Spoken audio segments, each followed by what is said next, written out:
Voici le rêve d'une de mes patientes suite à des séances qu'elle a faites avec moi. Donc elle rêve d'une maison, donc c'est sa maison. Dans cette maison, elle voit une femme. La femme est en train de brûler dans les flammes. Cette femme, c'est une djinniya, puisqu'elle est possédée par cette djinniya. Les flammes sont en train de la brûler, ce sont les séances qu'elle fait avec moi. Donc ensuite, elle lui dit, brûle ta maison, comme ça tu auras de l'argent. Et la patiente, elle cède. Donc là, il y a un problème au niveau du risque de l'argent. Elle a un problème avec l'argent. Ensuite, elle voit que sa maison ne brûle pas, mais que le canapé commence à prendre feu, on va dire, mais sans flamme. Il commence à chauffer en fait. Le canapé signifie en fait la sécurité, d'accord? Un besoin de repos, un besoin de se décharger de la charge mentale accumulée, donc la fatigue accumulée suite à cette épreuve de mal occulte. Donc elle est fatiguée mentalement. Le canapé symbolise la famille, la confiance, l'amitié. Donc ce sont ces trois symboliques qui sont menacés dans la vie, dans l'épreuve de cette patiente. Donc la sécurité, l'amour, la sympathie du couple, de la famille, etc.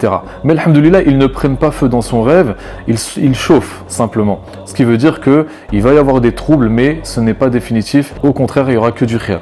Ensuite, elle rêve d'une voiture et les freins avant lâchent. Donc les freins avant dans une voiture, ce sont les freins avant qui effectuent la majorité du travail pour freiner la voiture. Alors que dans son rêve, les freins arrière tiennent. Donc ils ralentissent la voiture. Les freins arrière complètent le travail des freins avant. C'est ce que je dis dans mon message. C'est-à-dire qu'elle manque de spiritualité, elle manque de puissance spirituelle, mais au final, alhamdoulilah, elle trouvera un apaisement et une stabilité. Wallahu a'lam.